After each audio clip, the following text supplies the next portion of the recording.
nós possamos ter resultados da Rede DOR São Luís.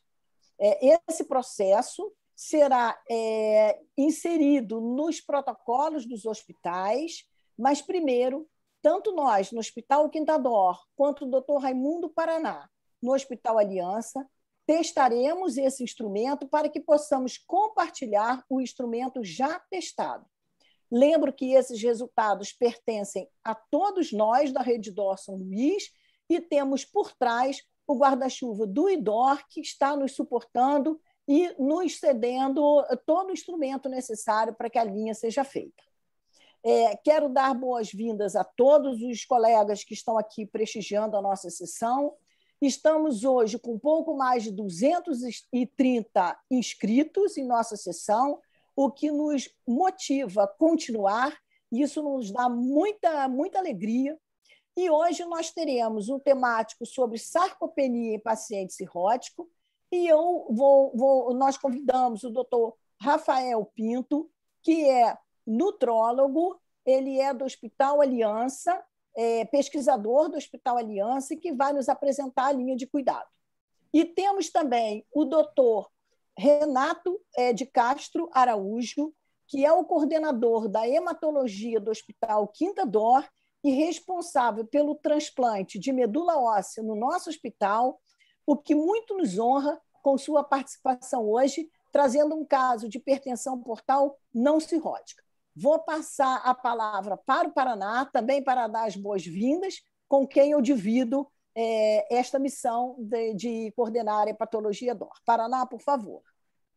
Muito boa noite a todos. Minha querida Ana, bom rever todos. Nós vamos iniciar o ano com todo o gás. Esse é um projeto que me entusiasma muitíssimo. Eu acho que foi muito vitorioso no ano passado. Hoje, tomando uma formatação diferente, eu acho que nós vamos desaguar num oceano de grandes e grandes navegações. Não tenho dúvida disso. Para mim, um grande prazer estar aqui, o Renato, o Rafael.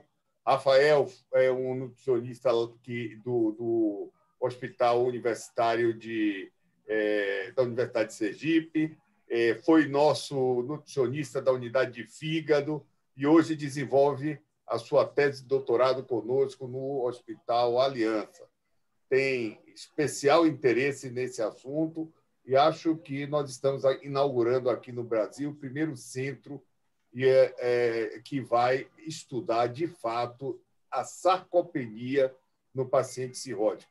E, obviamente, que o estudo da sarcopenia no cirrótico ele vai se aplicar a uma série de outras patologias. Isso é algo que muito pouco estudado no Brasil, mas tem uma repercussão imensa no prognóstico do paciente em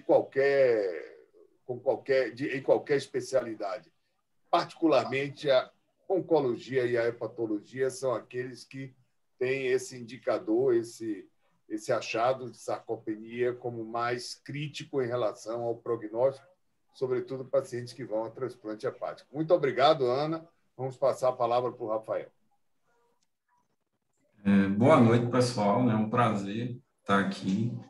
Agradecer ao doutor Paraná, à doutora Ana, né, pela possibilidade. É um tema que eu gosto muito e espero poder ajudar, né, toda a rede aí com essa proposta de linha, tá? Ela não é fixa, né? Cabe sugestões e pronto. Tá compartilhando aí, tá tudo ok? Perfeito. Obrigado, pessoal. Então, hoje, né, a temática aqui é sobre sarcopenia no paciente cirrótico. Eu vou trazer um pouco da avaliação da sarcopenia na prática, né, trazendo até para uma linha mais ambulatorial, né, um trato dos nossos ambulatórios, enfim, dos pacientes cirróticos e uma proposta, né, de linha de cuidado com fluxo de atendimento aí interdisciplinar, tá? Vamos lá, pessoal. Toda a aula aqui ela foi construída com base, né, no consenso europeu que define o diagnóstico, né, de sarcopenia. A gente vai discutir ele durante aqui a explanação, né? A ISO publicou em 2019 um guideline de nutrição nas doenças hepáticas também, que é bem legal, a gente vai trazer alguns pontos, né? E a ESPEN, né, que é a nossa Sociedade Europeia de Nutrição Interal e Parenteral, também, né, publicou no final de 2019 e o guia prático aí do Guideline em 2020 também essa relação entre a nutrição e as doenças hepáticas, tá certo? E mais recentemente, acho que em setembro do ano passado, né, a Associação Americana de Estudos do Fígado publicou no Hepatology a definição, enfim, esse guideline é bem específico mesmo, que trabalha tanto a desnutrição, a fragilidade e a sarcopenia no paciente cirrótico, né? Ele é um documento bem legal, indico aí a leitura, né, de todos, tá? Então, a sarcopenia, né, como todos sabem, aqui é um distúrbio, né, muscular, ele é generalizado e progressivo, que altera principalmente a questão da força, né, da qualidade muscular e da quantidade dessa massa muscular, e a questão também do desempenho físico, né, a gente perde função.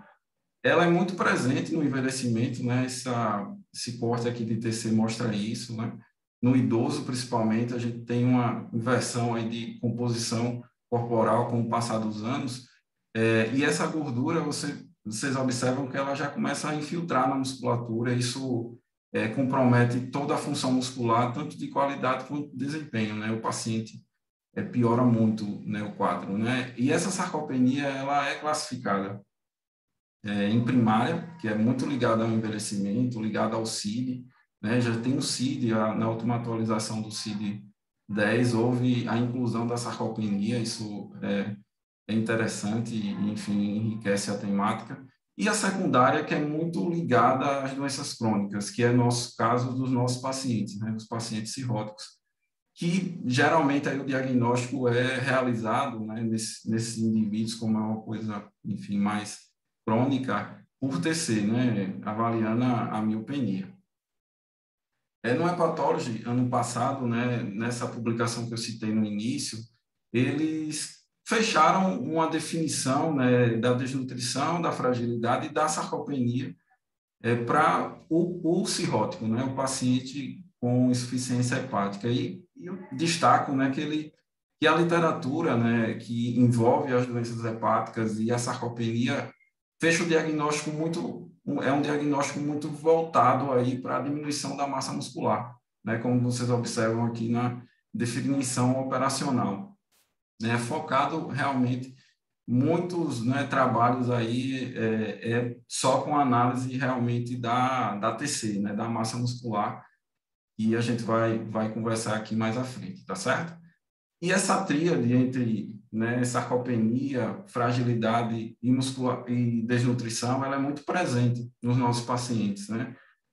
Os pacientes né, pioram muito o prognóstico e a gente precisa realmente melhorar essa condição, né, nutricional dos indivíduos para que, né, melhore, diminua a descompensação da doença, melhora a qualidade de vida do doente, né? A questão da mortalidade também tem um impacto importante e os eventos adversos no pós-transplante, tá bom? Explicando um pouco, né, essa balança aí, porque o indivíduo cirrótico ele perde mais musculatura, né?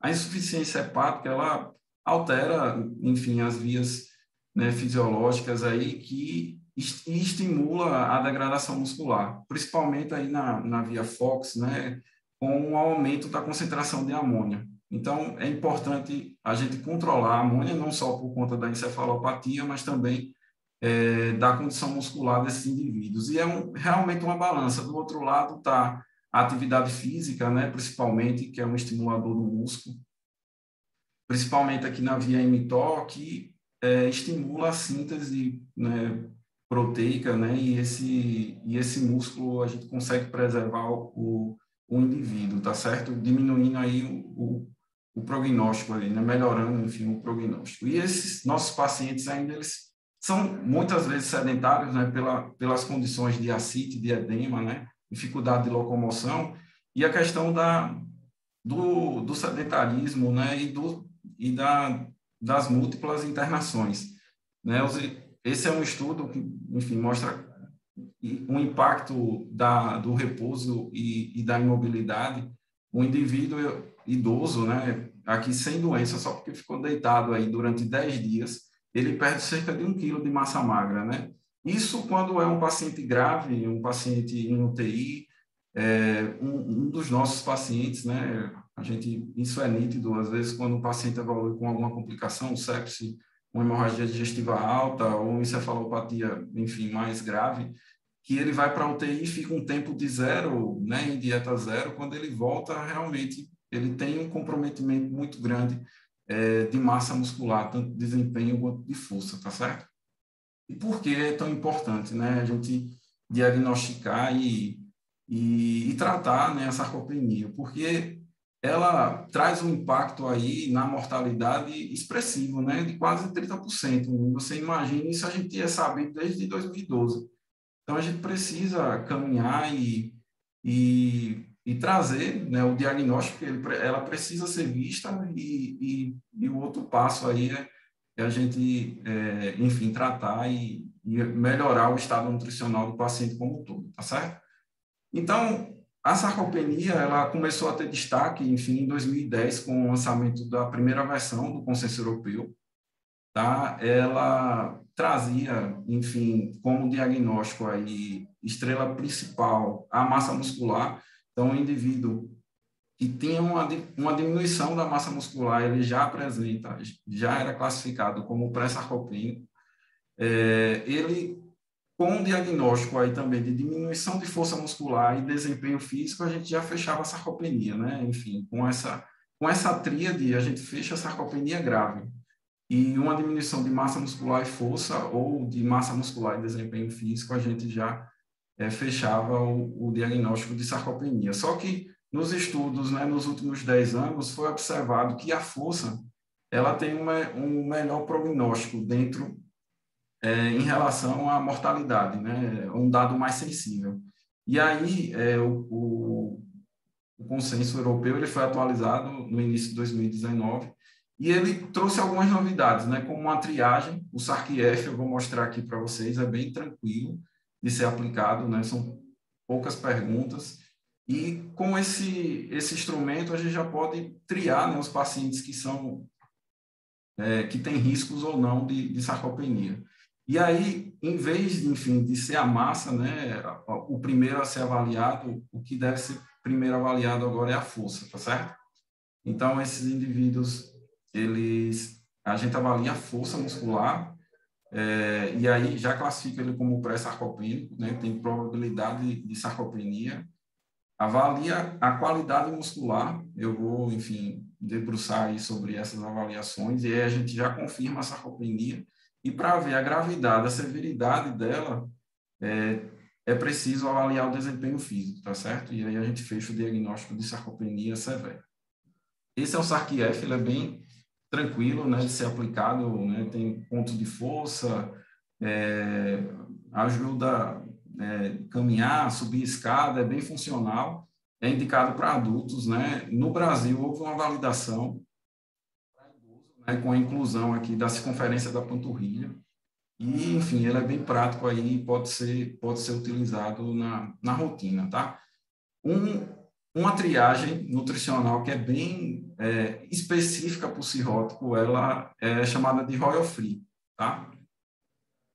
Ela avalia a ingestão de nutrientes, a perda de peso, a perda de gordura, de massa muscular, o acúmulo de fluidos e o estado, enfim, funcional.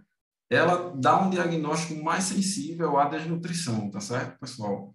Mas ela pode ser aplicada aí junto, né, ao SARC-F, porque é bem simples também de ser aplicado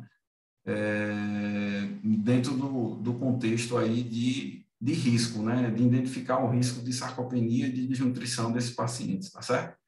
E aí o primeiro ponto, né, que a gente tem que avaliar é a questão da força. E o padrão ouro para avaliar força, né, é utilizando o dinamômetro, né, que é esse equipamento, né, o de referência científica é o JAMA, mas tem muitos clínicos assim que tem um valor aquisitivo menor, né, e que a gente pode utilizar na nossa rotina, tá?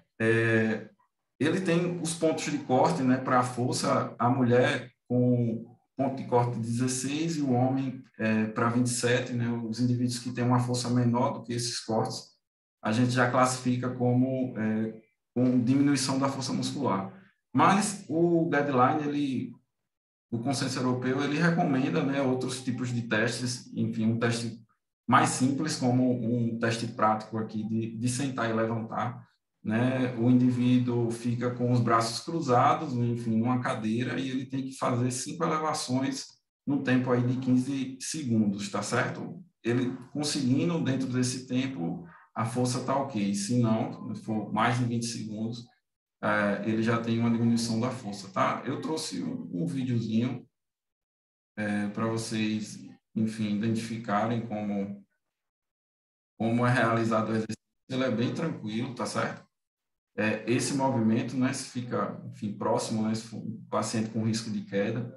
Então, é um movimento bem tranquilo e com cronômetro a gente consegue fazer simplesmente no consultório, tá certo?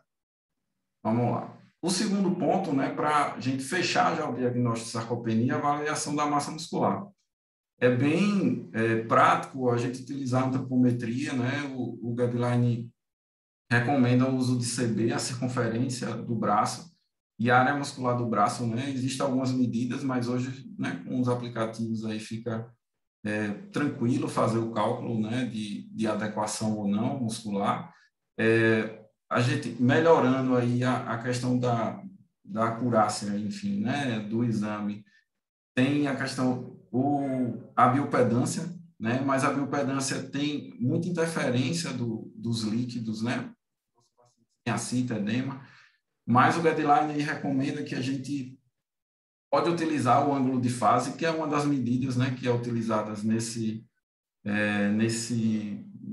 exame, e ele tem um bom fator, aí, um bom preditor de mortalidade, tá certo?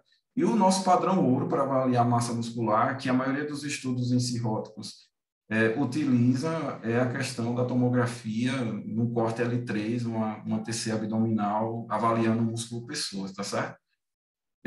Existe também avaliação por ultrassom, por DEXA, por ressonância, mas a gente ainda não tem cortes bem definidos, né, para os pacientes.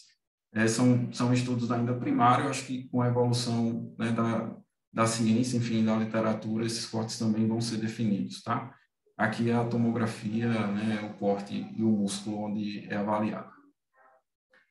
Aqui é um resumo dos métodos, né? Eu trago a questão dos pontos positivos e dos pontos negativos de cada método. Destaco aqui a questão, né, do padrão ouro, realmente, né?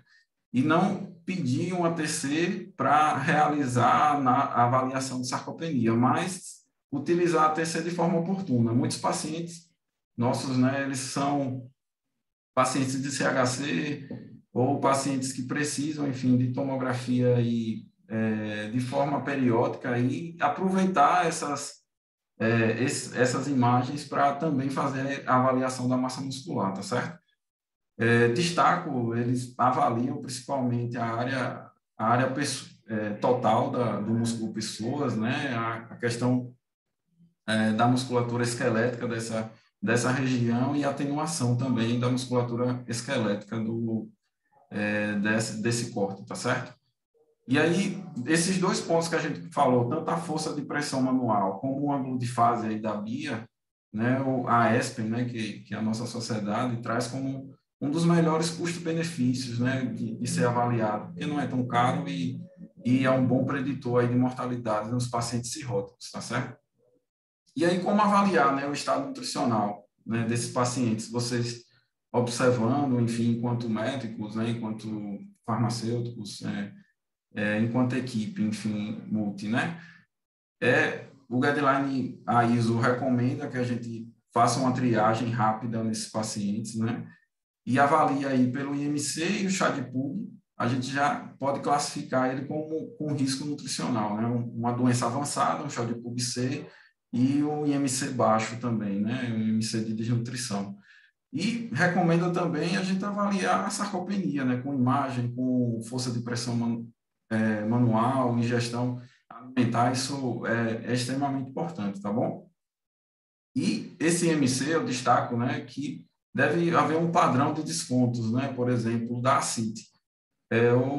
A ISO recomenda que a gente diminua aí do valor 5% na ACIT leve, 10% na ACIT moderada e na grave. E aqui vocês observam que quando o paciente já tem uma doença avançada, né, o chá de PUC-C, e um IMC menor que 18, ele já tem um risco nutricional e já tem que ser avaliado. Aqui o Royal Free, né, colocado também no guideline, e vocês observam também a importância da avaliação aí da sarcopenia, não só da desnutrição, tá certo?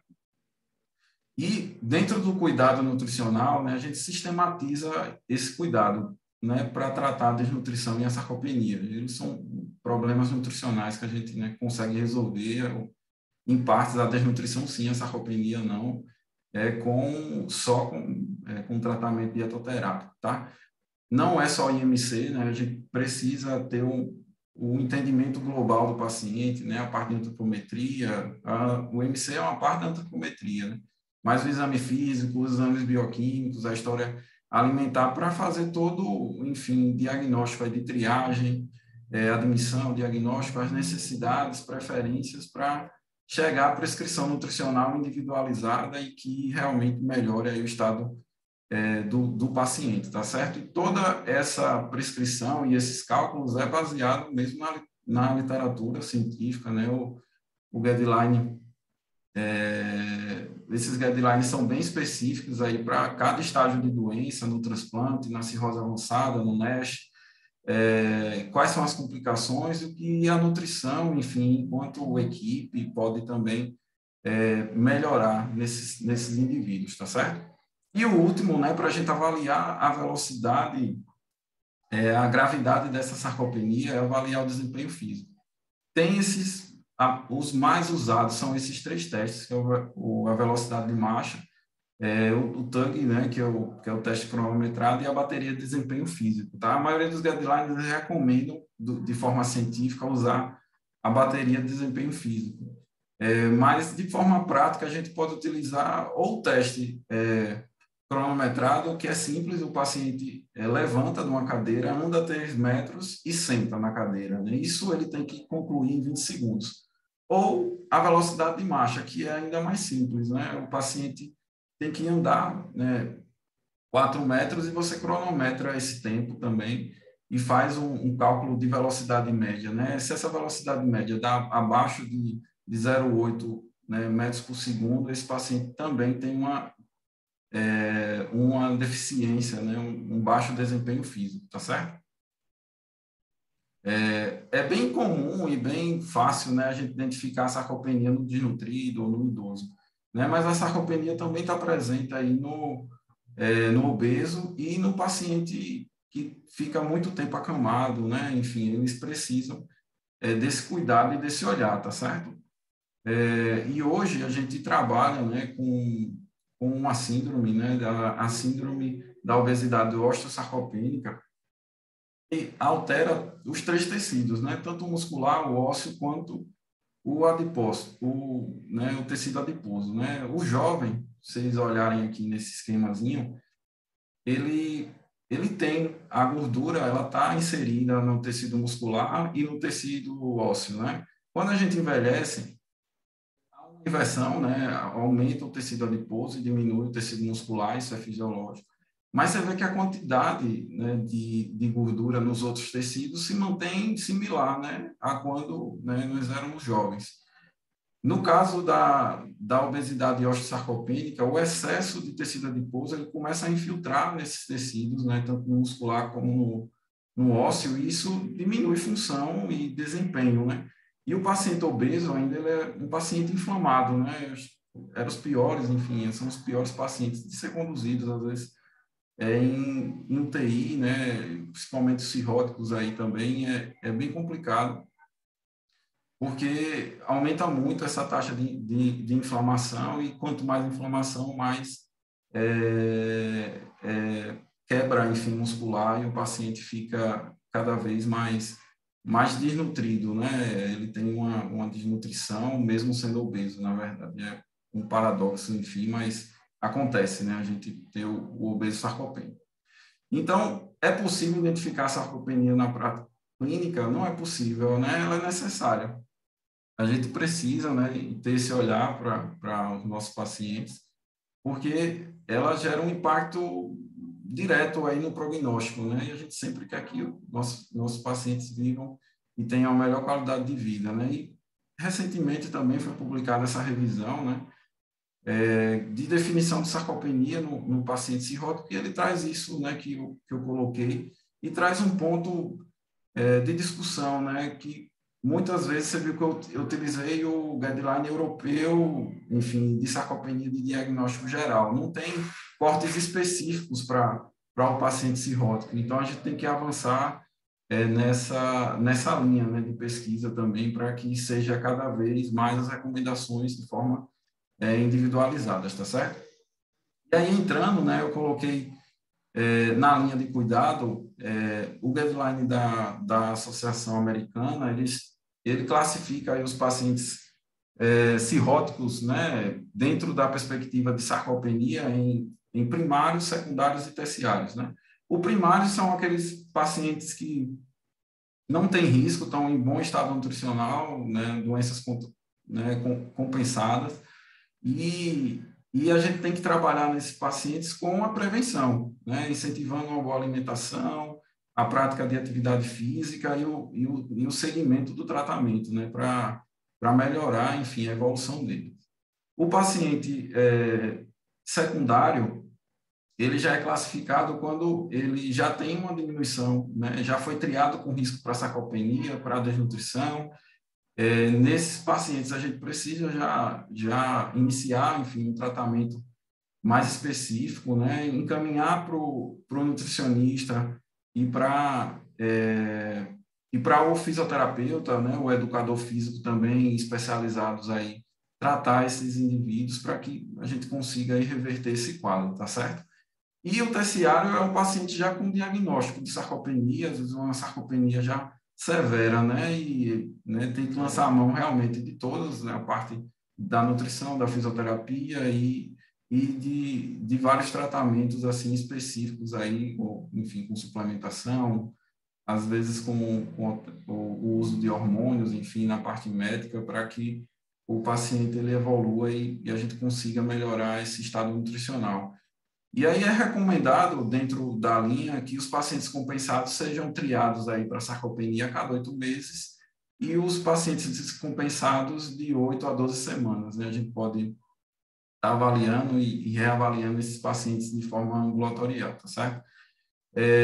Aqui são algumas recomendações, né, gerais, né, que a gente pode trabalhar. Tem que tratar a doença, né? Tratar a ascite, tratar, enfim, a encefalopatia nesses pacientes para que diminua as complicações e o estresse, enfim, catabólico aí que diminui essa massa muscular, incentivar a prática de atividade física, né, de resistência e força, um trabalho muito parecido na academia, né, no processo de hipertrofia muscular.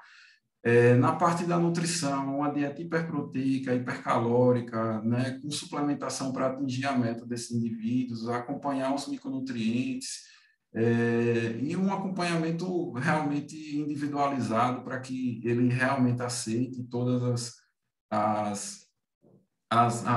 dieta, enfim, e melhore o seu estado nutricional e outros tratamentos aqui ele cita o controle da diabetes ou reposição de testosterona, claro que avaliando aí o risco, né, dos pacientes que têm predisposição a CHC, né, não é legal, né, essa questão hormonal. Então, a gente na sarcopenia tem que trabalhar de forma interdisciplinar, tá? Todo mundo com o mesmo objetivo, né, não é um conceito de multi que cada um faz o seu e realmente às vezes melhora o acompanhamento do paciente, mas a ideia de inter é que a conduta ela é entrelaçada e o objetivo é o mesmo, né? Então, a equipe ideal, né, segundo o guideline da Sociedade Americana, é o hepato, o gastro, o radiologista, o nutricionista, o fisioterapeuta e o psicólogo, né, desse intuito e circuito ambulatorial, Mas a equipe mínima que eles colocam, né, é o médico, enfim, o hepatologista, o nutricionista e o fisioterapeuta ou o educador físico, né, a depender da condição clínica do paciente, tá certo? E aí, pessoal, eu criei, né, dentro do software Visage, a gente eu utilizo, enfim, tem uma prática de saúde digital e a gente desenha os processos de informática dentro desse software, é bem legal. E é o padrão até, por exemplo, da EBSER. A EBSER utiliza ele também para desenhar os fluxos, né? Então,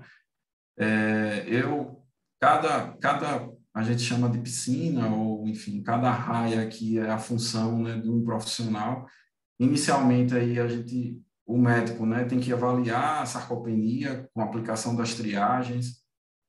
Se o paciente não tiver risco, é o tratamento padrão da doença hepática e acompanhar, enfim, reavaliar esse paciente com relação à sarcopenia a cada 8 meses. O paciente com risco tem que ser avaliada a força desse paciente, né, para a gente ver realmente, já iniciar o diagnóstico da sarcopenia, e avaliar a TC se ele tiver disponível, né, não pedir a TC, enfim, para fazer o diagnóstico, mas com a TC, se ele já tiver a TC, solicita ao radiologista a avaliação da massa muscular. Então, se tiver adequada e sem sarcopenia, né, então a força está ok e a TC também, o paciente, né, tratamento padrão, fim do processo.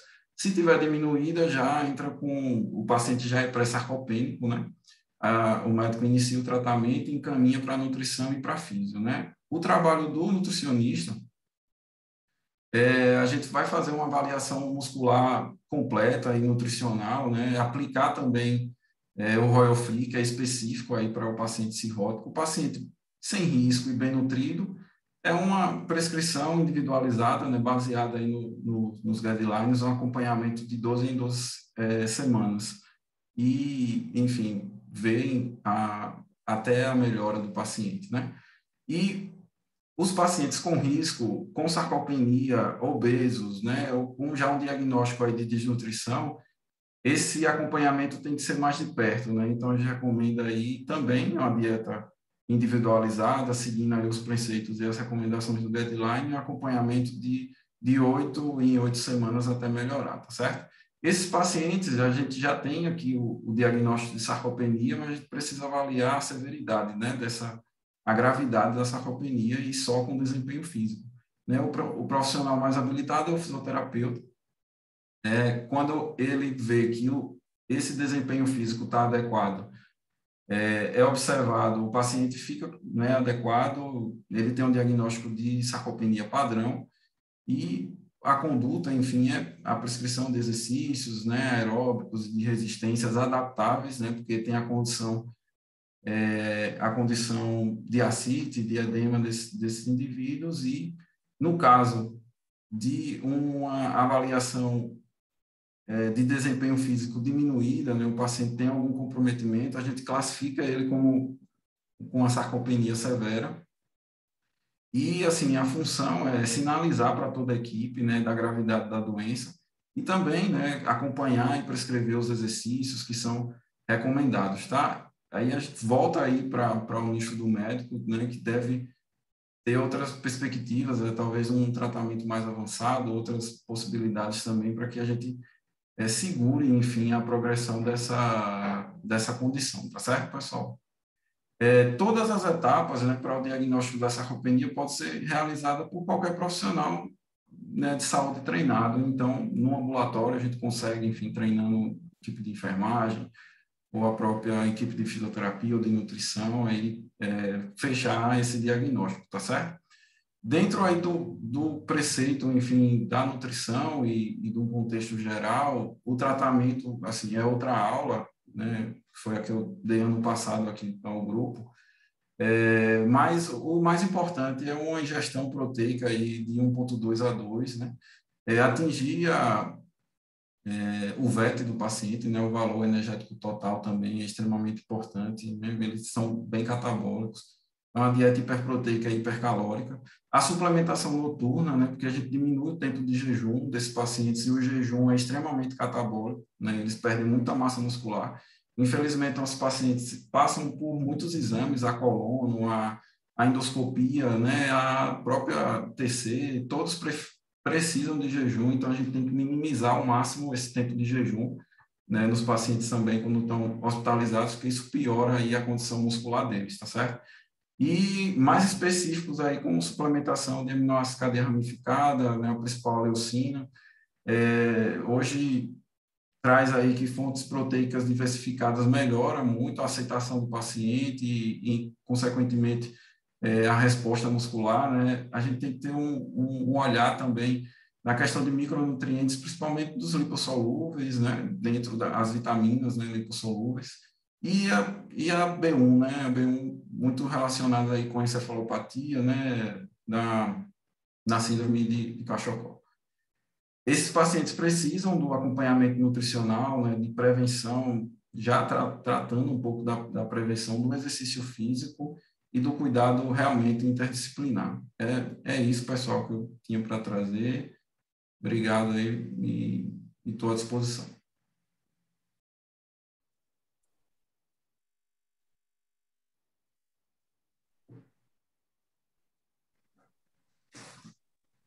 Paraná, quer falar? Muito obrigado, Rafael. Eu acho excelente.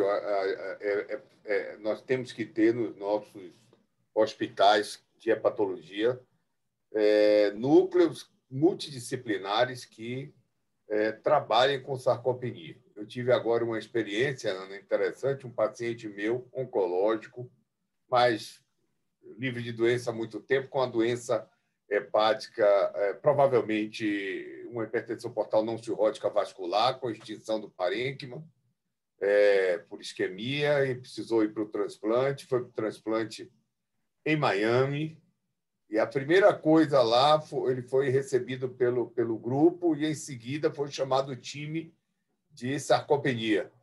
E esse paciente teve um tratamento invasivo da sarcopenia. Ele passou uma sonda, tinha dificuldade de alimentação, obviamente, passou uma sonda nasoenteral e ele foi para casa e ele voltava ao hospital, teve todo o cuidado, porque, obviamente, o transplante hepático no paciente sarcopênico ele tem riscos muito maiores. Na Europa, alguns centros utilizam a sarcopenia como contraindicação para transplante. E a gente, aqui no Brasil, tem muito poucas ações com a sarcopenia. E, na multidisciplinaridade, a radiologia pouco entra, o hepatologista pouco faz, e os nutricionistas eles ficam mais no escopo de uma avaliação nutricional do paciente, na dieta hipossódica, mas não na sarcopenia. Então, a gente acaba não usando as ferramentas que a gente tem hoje de imagem. Nós temos aqui o Lucas Gama-Lobo, está aqui na plateia, é quem faz aqui para a gente essa avaliação. Temos hoje essa possibilidade com a tomografia, é bem fácil, não é um exame caro.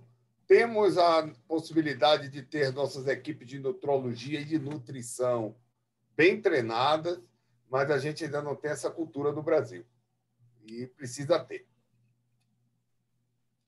Eu acho que está aberta a discussão, se alguém tiver alguma pergunta.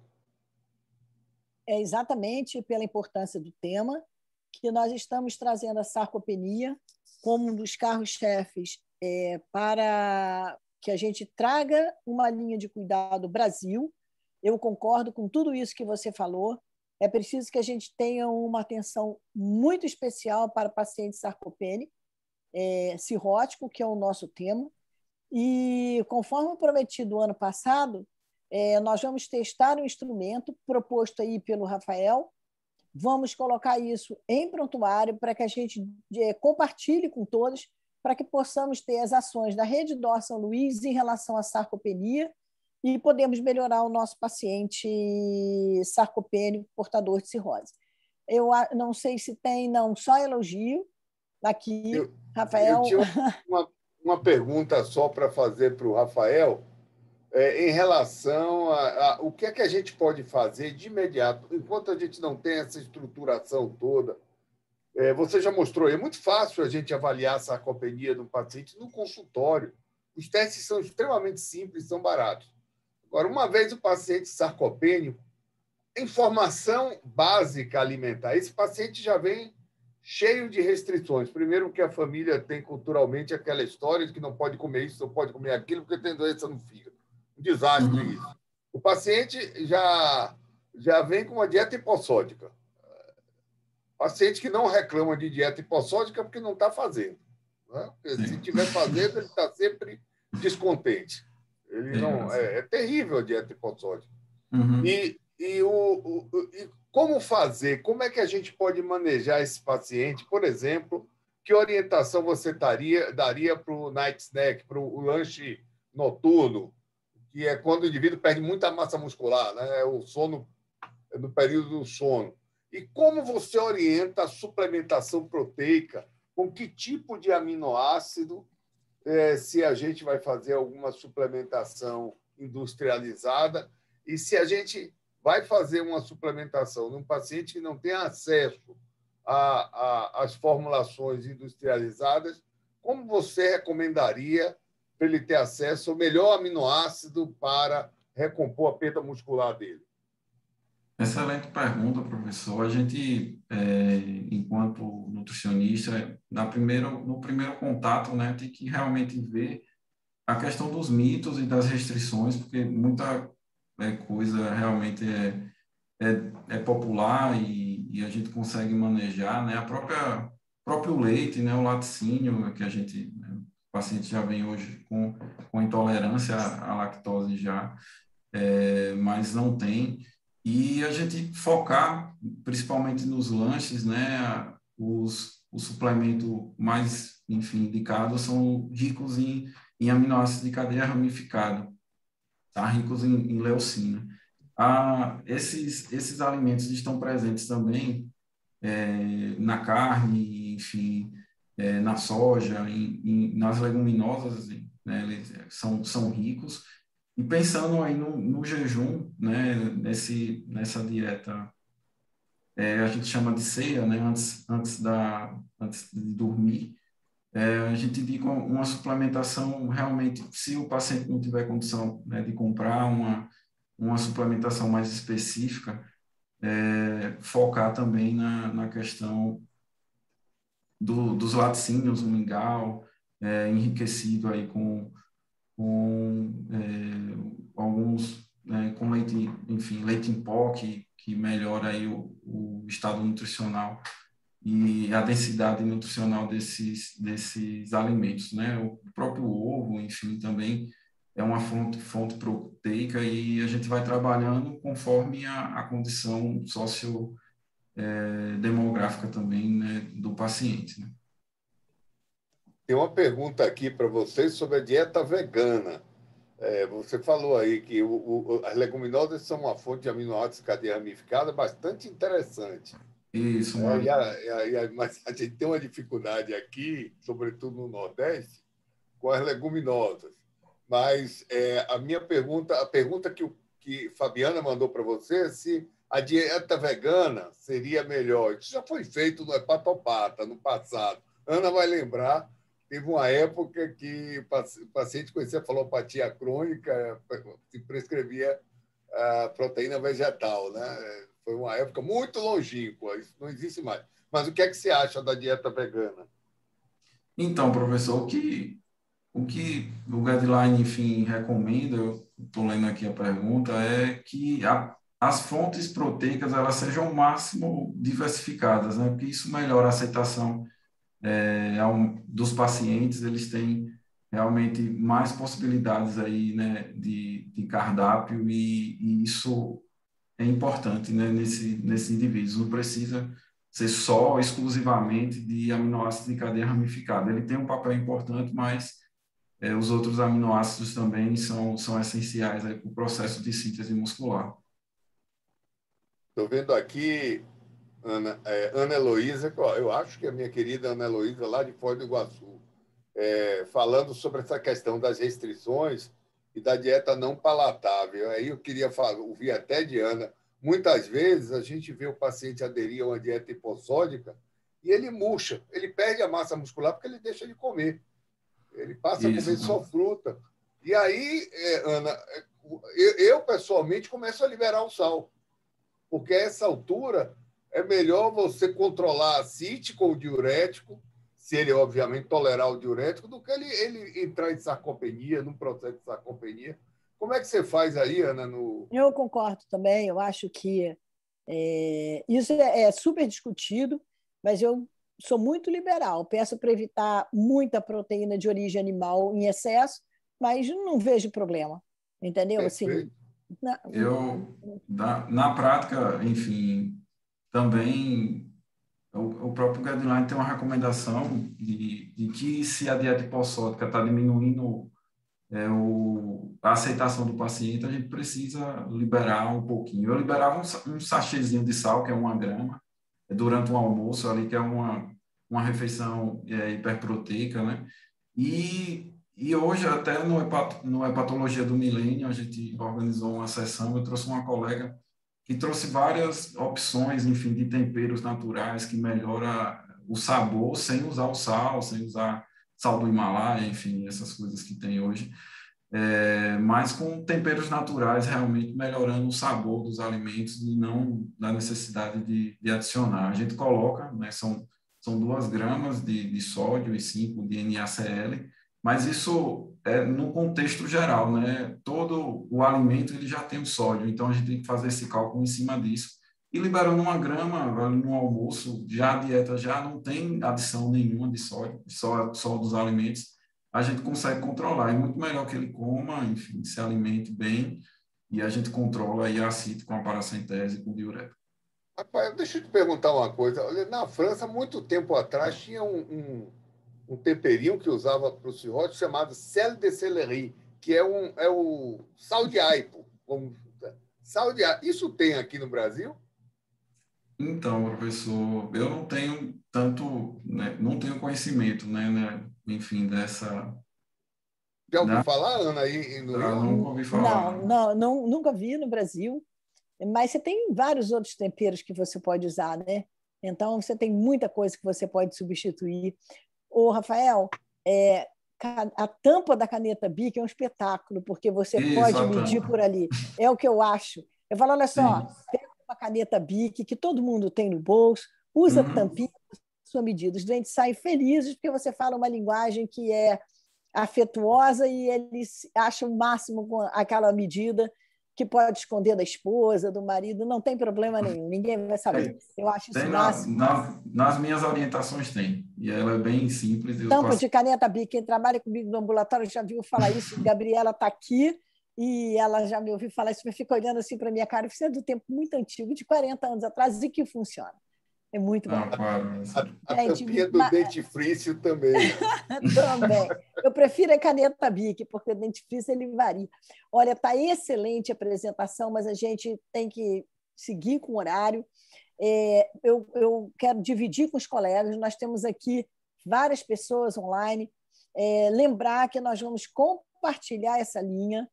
Por enquanto, fica no YouTube. Eu espero que a gente possa ter colaboração do Brasil inteiro, fazendo alguns indicadores que nós vamos sinalizar como aqueles factíveis na rede. E muito obrigada. Você está responsável por coordenar isso, Rafael. A gente vai democratizar isso para vários hospitais do Brasil. Peço ajuda. Chame outros colegas de outros hospitais da rede que você julgue que possam colaborar. Eu já tenho lá no hospital quem vai fazer contato com você, tá bem? E vamos fazer essa linha. Eu prometo a todos aqui, Paraná e eu, que assim que a gente tem instrumento, no prontuário eletrônico a gente vai compartilhar. Nós vamos passar para a segunda parte. Nós temos hoje, eu já fiz a apresentação, o doutor Renato Castro Araújo vai apresentar um caso de hipertensão portal não cirrótica. Eu quero aproveitar para agradecer, Renato, a toda a sua equipe, pela parceria, pela gentileza, pela ética com que vocês têm conduzido o nosso querido Nono Andar, que é um oncohematológico, o nosso TMO, é uma parceria que hoje é indissociável, a gente não vive mais sem a hematologia. E eu queria também pedir licença para fazer um agradecimento especial à doutora Ani Casassus, que deve estar aqui na plateia, que é uma assistente, uma das minhas, entre meus 36 assistentes, a Ani é uma, e ela tem conduzido de uma forma espetacular, numa parceria ética e muito boa, o TMO. Eunice, você está aí, o nosso agradecimento em público a você. Renato, a palavra é sua. Obrigado, doutora Ana, pelo convite, o doutor Paraná também. Rafael, ótima apresentação, aprendi bastante. Realmente é um prazer trabalhar em contato com a hepatologia, nessa interface que nós temos de hematologia com hepatologia. Frequentemente a gente tem diagnósticos diferenciais difíceis para fazer ou complicações hepáticas dos nossos tratamentos, então é muito bom poder ter essa parceria, a gente aprende sempre muito com vocês. Eu vou compartilhar aqui minha apresentação.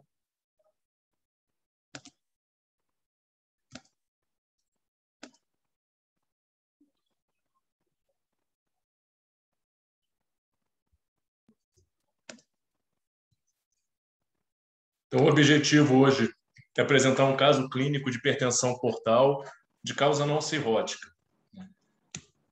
Então, é uma paciente do sexo feminino de 52 anos de idade que tem um diagnóstico de artrite reumatoide feito em 96. Né? Naquela época, ela só tinha poliartrite, não tinha nenhuma manifestação sistêmica da artrite reumatoide, e um diagnóstico clássico feito com fator reumatoide, mais a clínica, e iniciou um tratamento com a reumatologista, fazendo inicialmente uso de prednisona e methotrexate com uma boa resposta. A poliartrite foi controlada, ela engravidou em 2008, então nessa ocasião o tratamento dela foi suspenso, e depois, ao final da gestação, depois que ela tinha já tido o filho, a reumatologista dela começou a observar no acompanhamento o aparecimento de alterações no hemograma, uma linfocitose, uma neutropenia, e no exame físico uma esplenomegalia. Ela tinha uma queixa de aumento de volume abdominal, empachamento pós-prandial, uma distensão, e realmente no exame físico ela já tinha uma esplenomegalia, não era muito grande, mas já causava sintomas para ela. Foi encaminhada então para o hematologista, que foi investigar essa esplenomegalia com essas alterações hematológicas, né? Uma linfocitose acompanhada de uma neutropenia. O hematologista fez uma avaliação da medula óssea e a imunofenotipagem ajudou a concluir, a fazer um diagnóstico de uma doença que se chama leucemia de grandes linfócitos T granulares. Biópsia de medula óssea também compatível com esse achado. Então, agora eu abro um parênteses para falar dessa doença, que é uma doença rara, né? E que nós, hematologistas, também vemos pouco, né? Mas é uma doença que está associada à artrite reumatoide em 25% dos casos, então, frequentemente associada a uma doença autoimune, mais comum é a artrite reumatoide. Então, os achados geralmente são de neutropenia, anemia, plaquetopenia, então são as citopenias acompanhadas de uma linfocitose, mesmo que seja uma linfocitose relativa, né? As células características são essas pela morfologia. A gente não consegue fechar o diagnóstico, mas existe um perfil imunofenotípico bastante característico. Então, são grandes linfócitos T com grânulos também aí no seu interior, esses grânulos eosinofílicos. Existe uma esplenomegalia de forma muito frequente, né? Mais de 50%, aproximadamente 50% dos casos, e o tratamento, apesar de ter esse nome horroroso, essa doença, né? É uma doença que a gente trata de uma forma geralmente extra-hospitalar, em regime ambulatorial, com quimioterapia em doses baixas ou imunossupressores. Então, a gente consegue controlar essa doença dessa forma, é uma doença mais indolente e que raramente vira uma leucemia aguda ou se transforma em uma doença mais grave. Tá? Então, o tratamento geralmente é methotrexate, com ou sem corticoide, ciclofosfamida, ciclosporina e, às vezes, um anticorpo monoclonal, que é o alentuzumab, um anticorpo anti-CD52, que ataca vários linfócitos, praticamente todos os linfócitos. Então, assim, existem várias linhas de tratamento. Geralmente, quando esse diagnóstico é feito, o hematologista assume o caso, trata a leucemia de grandes linfócitos T granulares e o tratamento não é muito diferente da artrite reumatoide, o reumatologista acompanha junto, mas geralmente a artrite reumatoide fica controlada e entra em remissão. Foi o que aconteceu com essa paciente, que foi tratada sequencialmente desde 2008 com methotrexate, ciclofosfamida, ciclosporina foi um dos tratamentos mais recentes de 2014 a 2021. Então, quando o médico muda a linha de tratamento, porque o paciente já não respondia tanto aquela linha anterior, e aí foi trocando de medicamento e fazendo uma tentativa para avaliar a resposta. O objetivo do tratamento é controlar as citopenias, né, e manter controlada aí a doença de base, a artrite reumatoide, a outra doença de base, e evitar as infecções, que são assim, o medo principal dessa doença quando ela cursa com uma neutropenia ou sangramentos pela plaquetopenia. Após a ciclofosfamida, a ciclosporina, ela, nesse último período, em 2021, a ciclosporina foi suspensa por uma disfunção renal. Ele é um inibidor de calcineurina, um imunossupressor que causa disfunção renal, pode causar potencialmente. Então, a médica dela precisou suspender a ciclosporina e vou tentar novamente a ciclofosfamida, que é o CTX, né? Tentou a medicação oral associada a um fator estimulante de colônias granulócitos, que é filgrastima, é o GCSF. Essa paciente não respondeu muito bem ao tratamento. Em dezembro de 2021, ela começa a apresentar febre, uma febre persistente por mais de 2 semanas, de origem obscura, refratária. Então, ela foi rastreada de uma forma muito extensiva, com tomografias, com culturas, e nenhuma causa foi identificada para essa infecção. E refratária porque não respondia muito bem aos antitérmicos e nem aos antibióticos usados empiricamente. Então, ela evoluiu a partir daí com uma pancitopenia bastante significativa e um aumento do volume abdominal.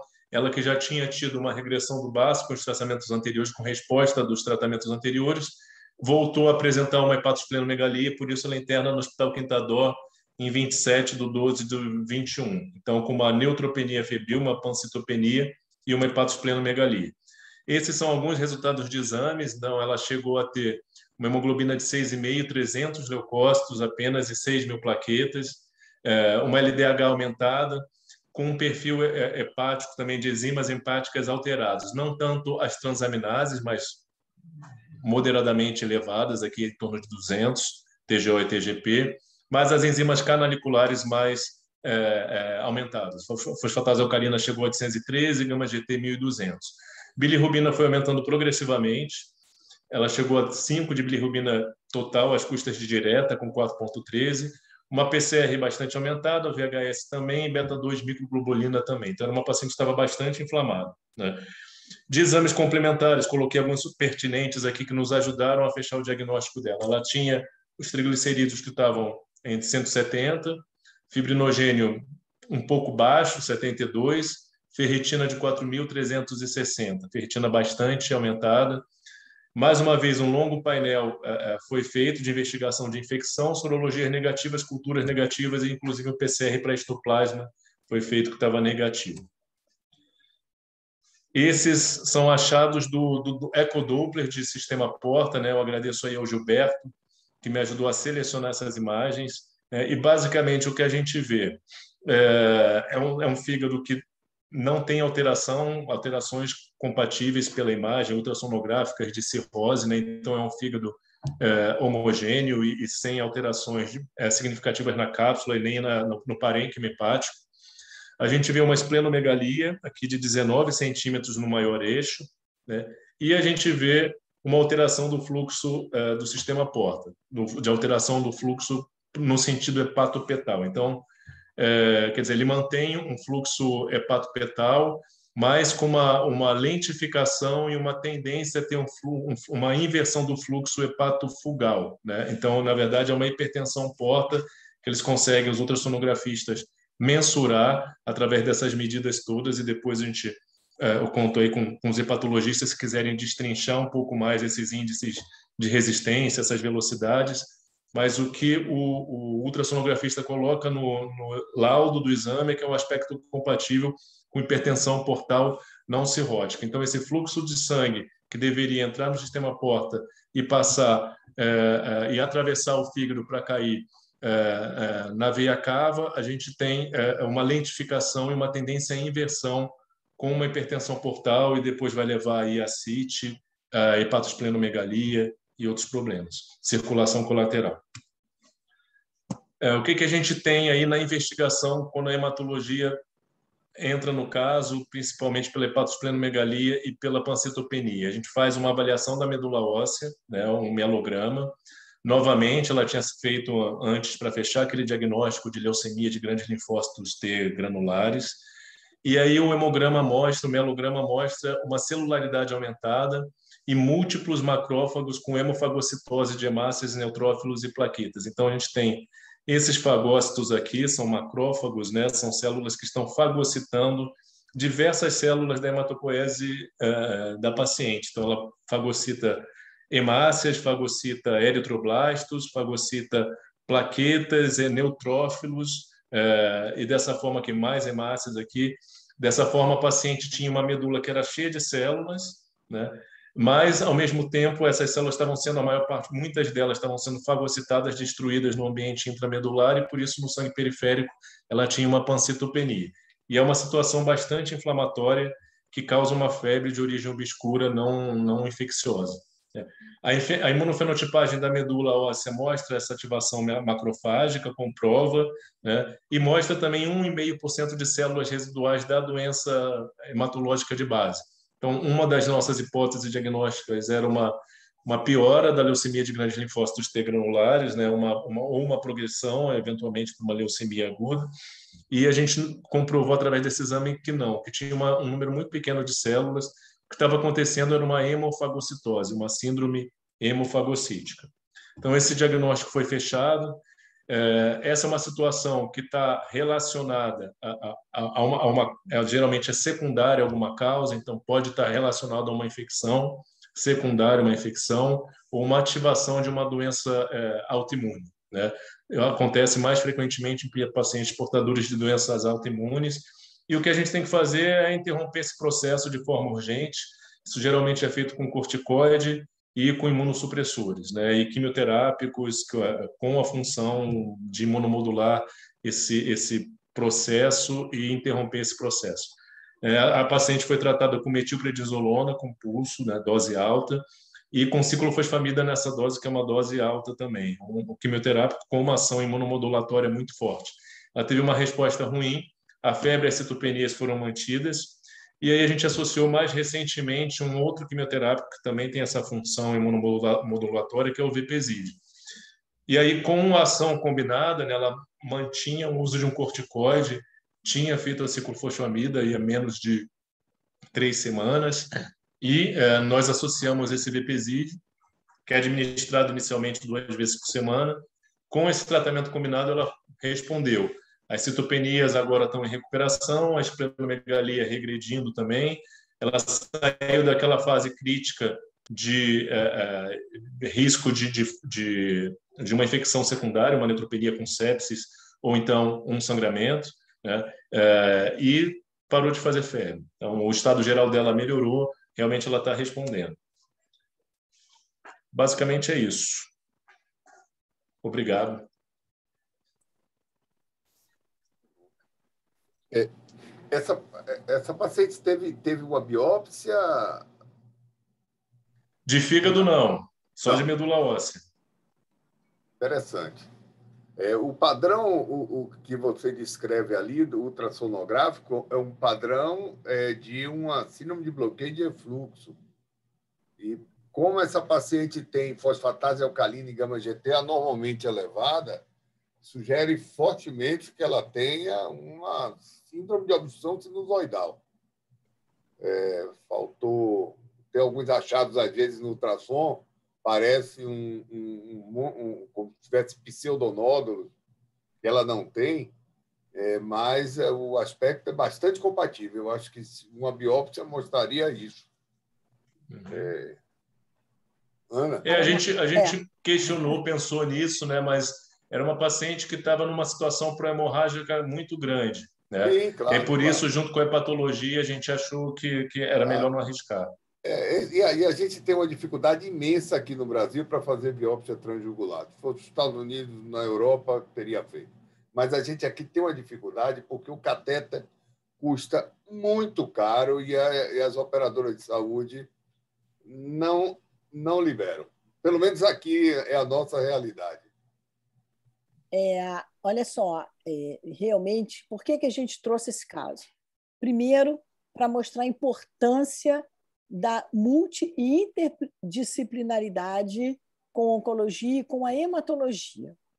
Segundo lugar, nós temos aqui uma plateia heterogênea, claro, chamar a atenção que aminotransferase de 200, 300, gama-GT acima de 1.000, fosfatase alcalina elevada, bilirrubina elevada e esplenomegalia não é hipertensão portal, não é sinal de cirrose hepática.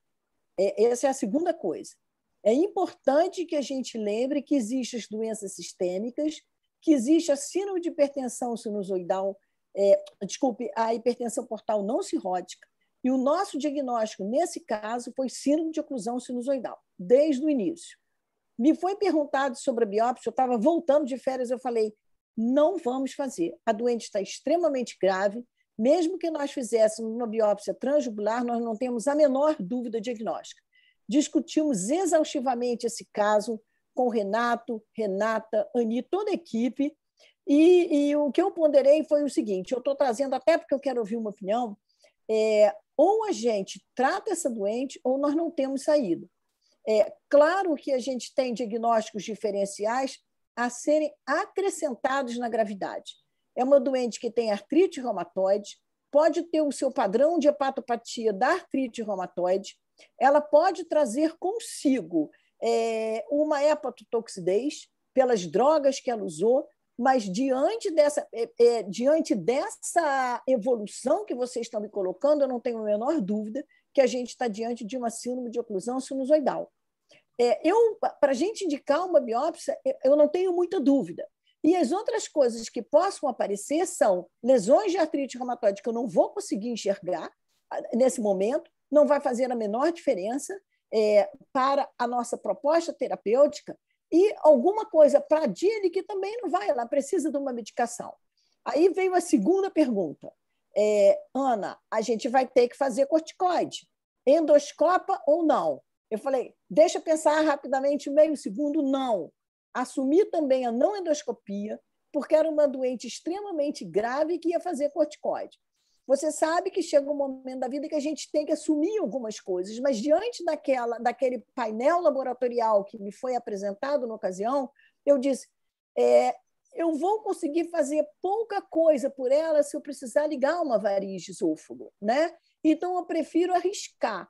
Eu queria, sinceramente, o que é que você teria feito? Eu assumi não fazer a biópsia hepática, Renato lembra disso, e assumi não fazer endoscopia. Eu disse, vamos jogar tudo porque a chance dessa doente. Mas o meu coração ficou pequenininho de não endoscopar. Eu tive que correr algum risco. O que é que você faria, Paraná? Você está sem som. Eu concordo em gênero, número e grau com você. Eu acho... A gente sempre concorda, Renata, é sempre assim. A biópsia hepática ela teria interesse acadêmico fantástico, né? Mas, assim, para mim, o diagnóstico está dado. A clínica soberana. E, para mim, ela tem uma hipertensão portal, um síndrome de obstrução sinusoidal, e ela pode ter 1001 razões para isso, né? Dili é um exemplo, a própria doença, enfim. Isso acho que não mudaria a conduta, a biópsia. Ela ajudaria no sentido acadêmico. Quanto à endoscopia, ela não tem colaterais. Dificilmente ela vai ter varizes esofágicas de grosso calibre. Se ela estava numa condição clínica complicada, mais instável, eu também não faria, não. Porque se você encontrar alguma coisa e você tiver que fazer essa ligadura, você ia atrapalhar o tratamento dela aí por 45 dias. Não vejo sentido nisso. Não vejo sentido. Qual é a chance de uma varize, que eu acho que ela não tem, uma varize esofágica de grosso calibre sangrar? Qual é a chance? Qual é a chance dela morrer da doença se ela não fosse tratada? Seguramente maior. Então, medicina é isso, é risco-benefício. Concordo, Ana, eu faria aqui exatamente assim. A vantagem da gente ter uma equipe multi- e interdisciplinar na qual a gente confia e que a equipe também confia na gente é muito interessante, porque a gente divide risco, a gente divide decisão. Mas eu queria muito chamar a atenção desse caso, porque se você segue um padrão, né? Eu tenho que biopsiar, eu tenho que endoscopar, eu tenho isso, tem momentos que a gente se dá o direito para proteger e trazer a segurança do paciente de não fazer aquele procedimento, desde que você saiba defender porque não vai fazer. Essa doente está evoluindo muito bem. Um outro ponto que eu gostaria de trazer aqui, e que a gente vive isso muito, e é uma discussão diária, a gente tem um DAR de oncologia, de hematologia, né, Renato? A gente tem muita coisa lá que a gente vê.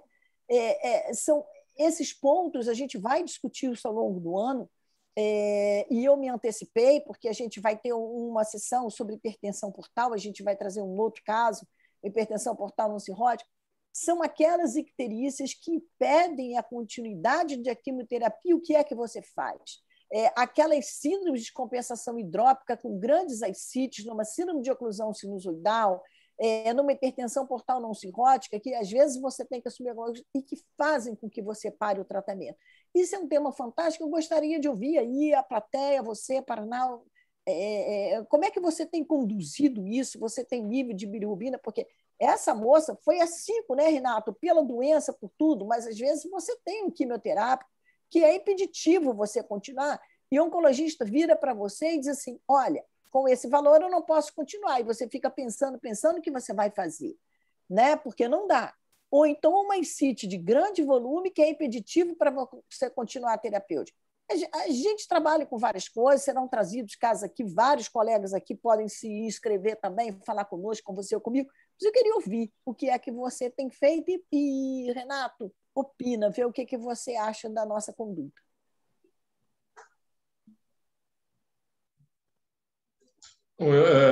Eu acho que a conduta foi excelente, foram decisões difíceis, né, e compartilhadas, e importante realmente a gente ter uma equipe tão boa e que trabalha em harmonia, em sintonia, para compartilhar essas decisões difíceis. Mas acertamos nas decisões, ela já tem uma bilirrubina normal, as transaminases também normalizaram e as enzimas canaliculares estão normalizando aí progressivamente, né? Então, foram decisões acertadas. Agora as plaquetas começam a subir, ela começa a ter momentos com mais de 20 mil plaquetas, então futuramente, assim, em pouco tempo, imagino que a gente possa fazer endoscopia num momento mais seguro. Ela parou de fazer febre, não tem discrasia mais. Então, pela resposta do caso, a conduta foi acertada e a gente está num momento muito mais favorável. Muito bom. Também concordo, gênero, número e grau. Só chamando a atenção, quando a gente lida com números, né, e a gente passa muito por isso que a Ana falou, a bilirrubina acima de 3 não pode usar isso. Agora, então, com os com os inibidores de checkpoint, é direto isso, né? Mas, assim, a gente tem que entender a fisiopatologia da doença. Numa síndrome de obstrução sinusoidal, você tem uma lesão brutal de zona 3, mas não de zona 1 e zona 2, que são preservadas. Então, a bilirrubina sobe, é verdade, mas a reserva funcional do fígado não cai como ocorre numa cirrose. No paciente cirrótico, você elevar a bilirrubina é desastroso, é sinal de que o fígado está em disfunção. É outro significado. É por isso que a gente tem que trabalhar em multidisciplinaridade. Outra coisa interessante é a gente, quando tem uma bilirrubina muito elevada, as custas da direta, é dar uma olhadinha na delta. E se essa paciente tem uma bilirrubina delta elevada e a bilirrubina direta está caindo, ela está em franca resolução, está melhorando. E a gente não tem o costume de ter esses skills, né? Essas pequenas... E assim, na beira do leito, isso não está em livro, não. Na beira do leito é isso, é esse detalhe que ajuda a gente a tomar decisão. Então, volto a dizer, trabalhar em multidisciplinaridade é fantástico. Quem tem a sorte de ter equipes de outras especialidades em complementaridade, eu vou dizer uma coisa, Renato, eu sempre disse isso, eu acho a hepatologia a especialidade mais completa, porque é a clínica médica. A hepatologia, por incrível que pareça, conversa menos com a gastroenterologia do que com as outras especialidades. Eu tenho essa impressão. Não é não, Ana? Eu tenho certeza. Você fez um comentário que é muito legal. Você pega um paciente desse com 1.400 de gama-GT, a gente fala, vai ficar bom, não esquece. Aí você pega uma colangiopatia biliar primária e você fala, caramba, isso não está legal. Você pega uma DILI, isso não está legal. Você pega uma doença alcoólica e você fala, meu Deus, deixa eu ver o restante, como é que é isso. Então, é tudo gama-GT, mas é à la carte. A hepatologia é à la carte. A hepatologia é clínica médica. Se a gente não tiver parceiro, a gente não vai fazer diagnóstico, porque grande esplenomegalíaco, hipertensão portal, com provas funcionais, sejam elas de síntese ou de colestase, necroinflamatória, com hipertensão portal, não é sinônimo de cirrose. É sinônimo de abra os olhos, ouça o doente, porque o diagnóstico não é este, entendeu? Isso aqui é o bacana, e a gente trabalhar nessa parceria. Eu acho que esse caso foi trazido propositadamente, porque muitas vezes a gente tem que tomar a decisão do não fazer, o não fazer é o correto. Então, a gente trouxe exatamente para discutir, porque muitos passam pelo meio, a gente tem passado por muito caso de oncologia, hematologia, a gente aprende muito com vocês também, e toma decisões, às vezes, que é isso. Mas por quê? Porque é por isso. Não tem como. É isso. Não tem explicação. Ana, tem uma pergunta aqui interessante, Ana. Olha, Dê para mim. Perguntando aqui se vocês usariam propanolol nesse paciente. A minha resposta é não. A minha resposta é não. Eu tenho uma doente grave, uma doente hemodinamicamente instável, eu preciso ter esses parâmetros hemodinâmicos em mãos, e a etiofisiopatogenia é um pouco diferente, entendeu? Em princípio, eu não usaria. Tem uma pergunta bem desafiadora aqui de Emília. Emília é uma colega... Então, você responde, Paraná, deve ser para você. Não, a Emília é uma colega super bem preparada, uma gastroenterologista, endoscopista de mão cheia. E você está falando que a gente não fala com gastro, ela vai brigar com você. Não, mas ela é super engajada ao grupo aqui. Quanto à EDA, a endoscopia, a indicação seria apenas para pesquisar presença de varizes esôfago-gástricas ou também para investigar alguma outra coisa, diagnóstico diferencial da anemia, paciente que vai usar corticoide, com doença ulcerosa e por aí, ou doenças vasculares, porque ela é uma paciente que tem artrite reumatoide, ela pode ter GAVE, enfim. Sem dúvida, tudo isso. Só que ela não estava sangrando, não é? Ela não estava sangrando, e se for uma doença ulcerosa, eu dar corticoide para ela, eu cobriria ela com IBP. Eu continuo achando que eu não faria se ela tivesse numa condição que viesse a atrasar qualquer introdução, Emília. Mas acho excelente sua colocação. Emília, na verdade, eu mesma pensei na endoscopia, eu mesmo não indiquei. Eu pensei para não indicar. Quando o Renato, a Renata, a equipe falou, Ana, o que você acha? Eu falei, olha só, a única coisa que a gente teria que fazer, mas que não vai fazer, eu comecei a frase assim, seria uma endoscopia. Para que fazer uma endoscopia nesse momento? Se ela tivesse, porque eu acho que não vai ter, a gente já justifica, uma variz de esôfago de grosso calibre, precisando usar corticoide como a gente vai precisar, tá? Como vocês estão indicando, para recuperar essa doente, ela pode sangrar da variz. Se ela sangrar, a gente entra emergencial. Mas se eu fizer uma endoscopia, eu não tenho uma coagulação no momento que me dê suporte, eu posso atrapalhar. Então, eu prefiro arriscar, porque de repente ela não sangra e a gente não vai fazer. E talvez hoje, se a gente roda um novo Doppler, eu não precise mais, porque ela vem se recuperando, a situação dela é outra, a situação hemodinâmica a nível de fluxo hepático. Então, a ideia era dizer que o que eu poderia fazer adicional seria fazer endoscopia para ver se tem variz, mas nós não vamos fazer, não para ver se tem úlcera, nada disso, não era a situação estava muito clara para a gente, porque tem sempre a turma que fala assim, puxa, por que não fez endoscopia? Sangrou de uma variz rota. Então, eu já justifiquei por que eu não ia fazer, porque eu acho que o fazer é mais fácil.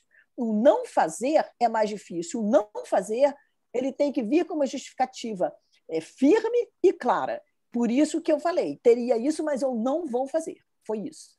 Daí, a indicação era essa. Ana, tem mais uma perguntinha aqui interessante. Para você, Renato. Marcelo Portugal está perguntando aqui se o fibroscan ou qualquer processo de elastometria ajudaria nesse caso. Eu acho que o Marcelo está se referindo Ao tromboelastograma? Não. É o fibroscan, é mais com a Ana mesmo. Eu, pessoalmente, acho que não. Primeiro, porque não tem nenhuma documentação o que poderia dizer assim, não é cirrose. Não é cirrose. A elastometria seguramente vai estar abaixo de 10 aí. Mas isso a gente já sabe clinicamente.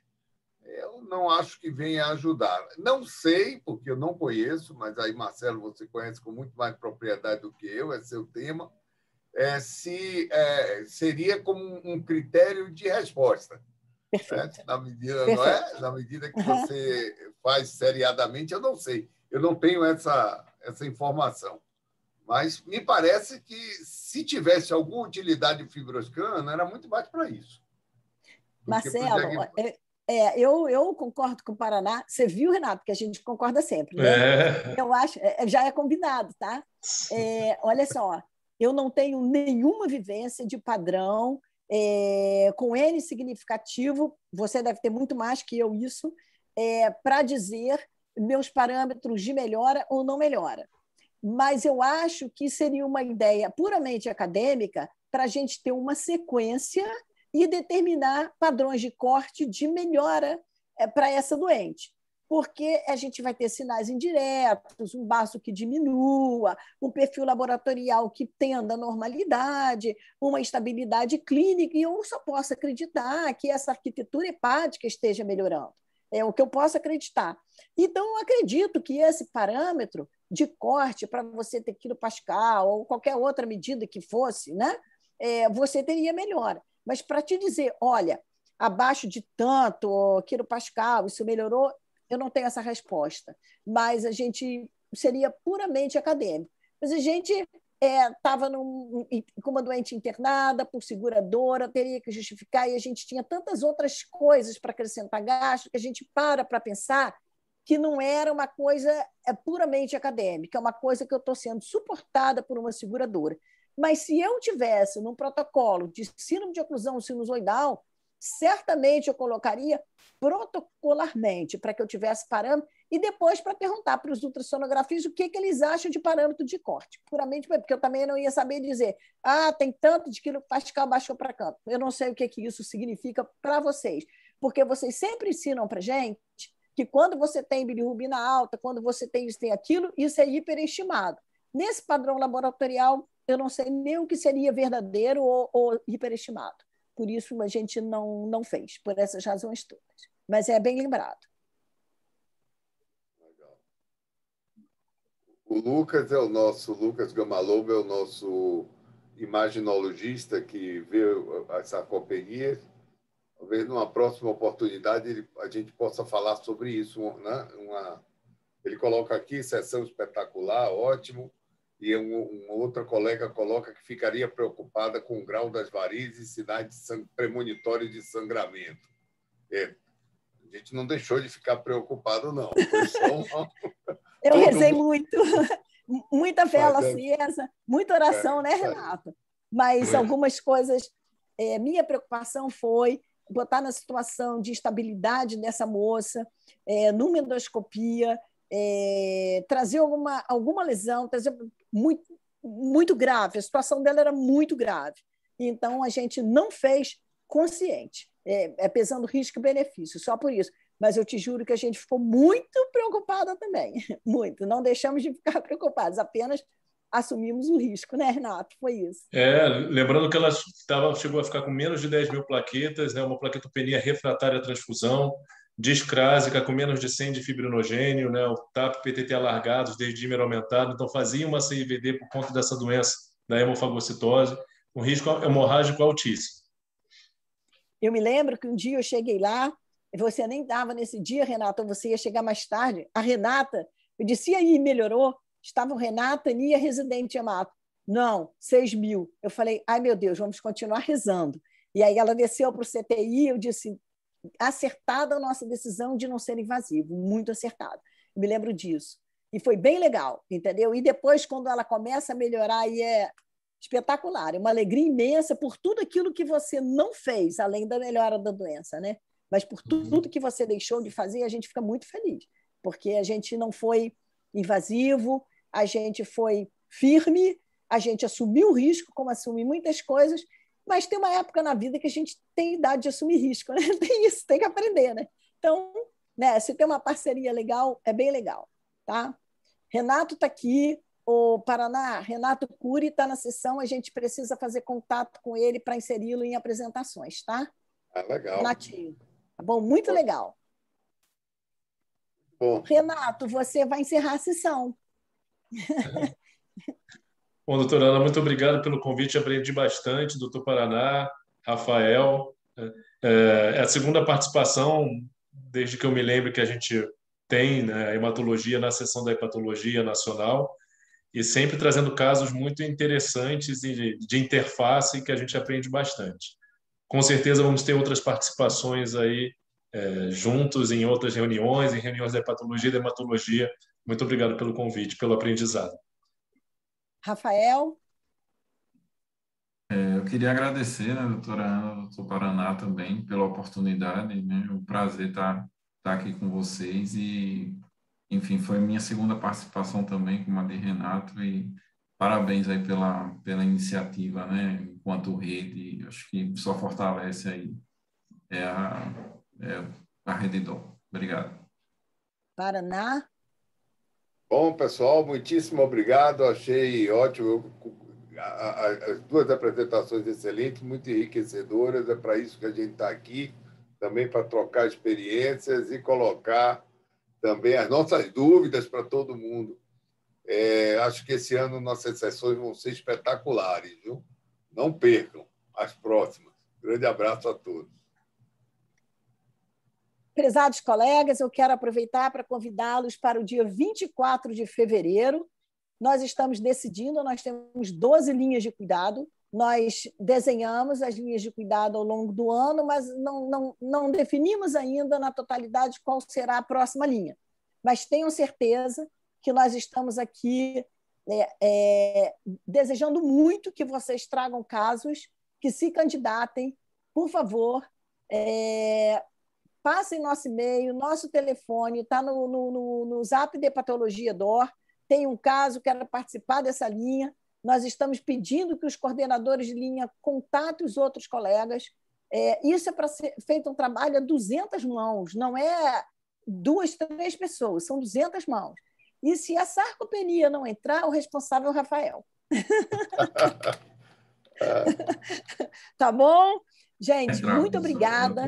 Uma boa noite. Nos veremos em 24 de fevereiro. Agradeço aos nossos amigos palestrantes, meu parceiro de sempre, Paraná, e a todos os colegas que nos assistiram. Júnior e Duda, muito obrigada pelo suporte técnico que vocês nos têm dado e nos veremos em 24 de fevereiro.